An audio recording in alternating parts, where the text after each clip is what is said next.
Well, welcome to my tour of London's slightly hellish junctions.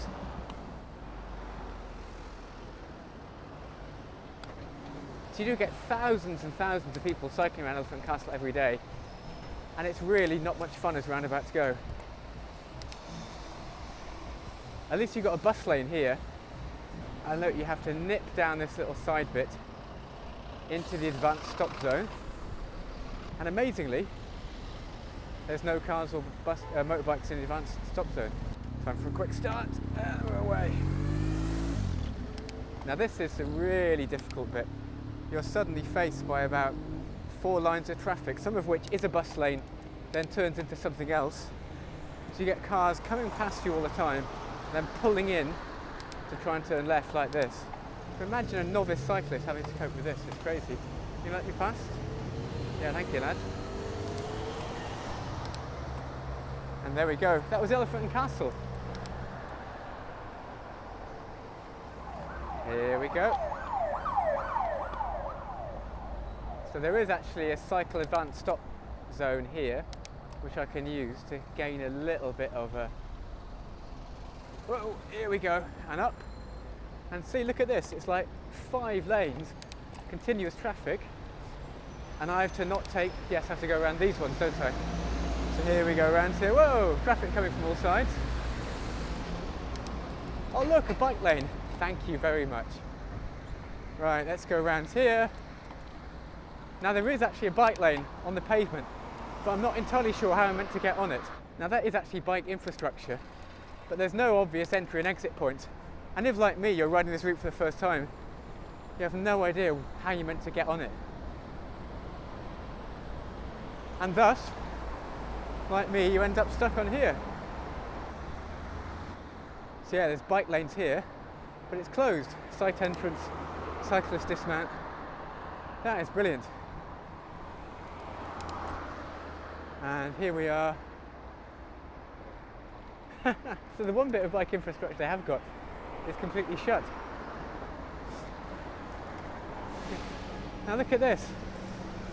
Barriers, buses, cabs,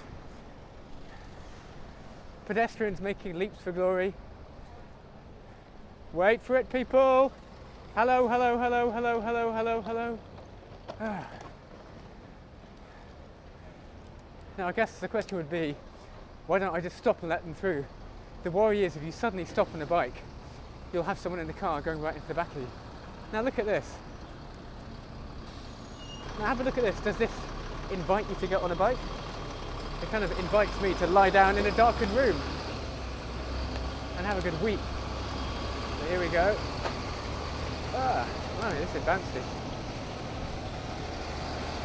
I mean, I know this is partly roadworks, but still, even before the roadworks, it wasn't much better.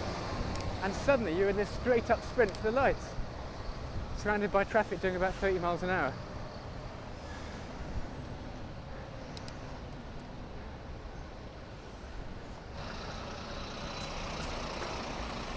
Here we go, this is a nice London view, surrounded by buses and coaches, boxed in at all sides.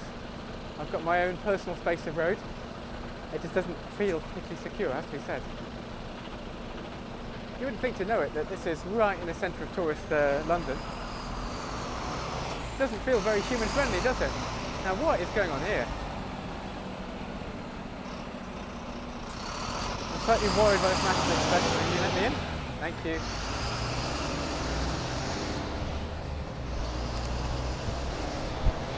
Right, some relief at last. Hyde Park. And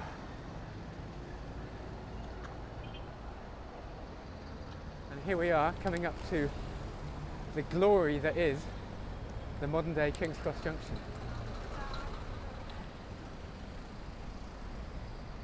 Lots and lots and lots and lots of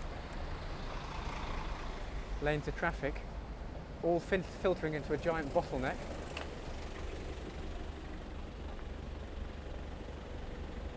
And lots of tourists. It's a kind of toxic mixture, isn't it?